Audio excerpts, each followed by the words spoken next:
Totalitarianism is growing at a terrifying speed in what was once considered the free world. Digital identification, digital ID, is now being pushed by world leaders, the World Economic Forum, and the tech billionaire set. Although this rollout has the potential to affect negatively everyone on the planet, the media, instead of reporting it, seems happy distracting the public with a Gaza obsession, unserious culture wars over wokeness, transgenderism, climate change, and so on. British Prime Minister Keir Starmer, apparently attempting to impersonate a Soviet dictator, appears to be forcing mandatory digital ID on the population, despite huge opposition to the issue. You will not be able to work in the United Kingdom if you do not have digital ID, Starmer said on September 26 at the Global Progress Action Summit. In other words, if you refuse to obey, there will be nothing for you but poverty and unemployment. As a pretext for introducing digital ID, Starmer, who apparently could not care less that thousands of migrants from North Africa and the Middle East, both legal and illegal, continue to pour into the UK, gaslights the public that this totalitarian measure is somehow needed to stop illegal migration. Remember when the world used to have closed borders everywhere, until the globalists opened them up? U.S. President Donald J. Trump seems to have pretty much closed U.S. borders without the need for a digital anything. Bizarrely, former UK Prime Minister Tony Blair, the globalist who launched the floods of migrants into the UK and solidified the idea of a multicultural state, has been endlessly advocating for digital ID. He is claiming that the UK desperately needs it. For what? While the European Union has been rolling out digital ID for all member states, citizens have not been asked if they consent to such a measure. Thierry Breton, then European Commissioner for the Internal Market, said in 2024, "The EU digital identity wallet will revolutionize the way European citizens and businesses engage with online services by seamlessly integrating convenience, safety, and privacy. By providing a transparent and secure framework, this innovative solution ensures that our personal data remains safeguarded as we navigate the digital world." Europeans are being controlled for their own good. Of course, the bureaucrats are only removing their privacy and freedom as a safeguard. In possibly the most inverting, gaslighting sentence you could imagine, the EU markets digital ID by stating, "Your personal data tells your life story. You should be the one to control it."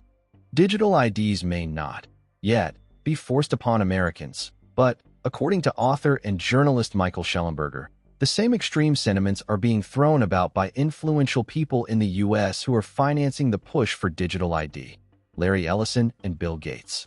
It is Americans, including Bill Gates and the controlling owner of Oracle, Larry Ellison, who are financing the digital ID push.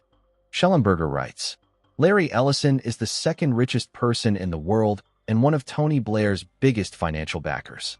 Ellison has said things that make it distressingly transparent that the actual goal of digital ID is total control. In a conversation with Blair at the World Government Summit in February, Ellison stated that all population data must be unified. The NHS, National Health Service, in the UK has an incredible amount of population data, but it's fragmented. It's not easily accessible by these AI models. We have to take all of this data we have in our country and move it into a single, if you will, unified data platform. That data, in conjunction with a vast network of interconnected cameras, will apparently be used by AI to constantly surveil the populace." Ellison, whose business, Oracle, is an AI database cloud computing company, explained last year. "Citizens will be on their best behavior because we're constantly recording and reporting everything that's going on," he said. What could be wrong with that? If all this sounds familiar, it is the Chinese social credit system. Under it, cities have an AI surveillance-driven city brain to closely monitor residents in real time through hundreds of millions of cameras. Such a system, sort of a big brother on steroids, obviously, will efficiently eliminate all semblance of privacy and any sort of freedom, as it tracks your movements down to the minutest detail, so you have nothing to worry about. These unelected billionaires, set to make billions more from the totalitarian plans that they are pushing, are meanwhile being hosted at international governance conferences and setting the agendas for how to best override our basic human rights. Millions of people across the world have been brainwashed and manipulated into marching for a non-existent Palestine, while virtually nothing is heard about the magnificent totalitarian future our billionaire overlords are cooking up.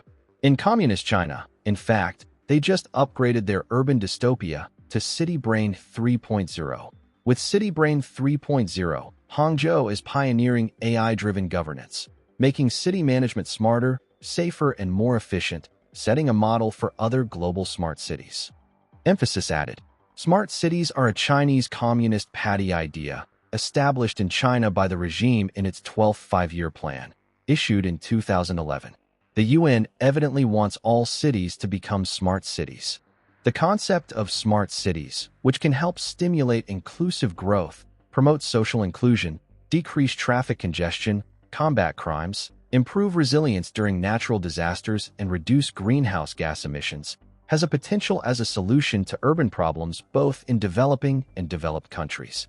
The World Economic Forum, despite being elected by nobody, leads the G20 Global Smart Cities Alliance, which it describes as follows. Representing more than 200,000 cities and local governments, companies, startups, research institutions, and nonprofit organizations, the Alliance is leading numerous initiatives in more than 36 pioneer cities around the world focusing on smart city governance through mobility, administration, infrastructure, energy, as well as cultural and creative industries. Welcome to the Global City Brain, your very own warm, loving protector.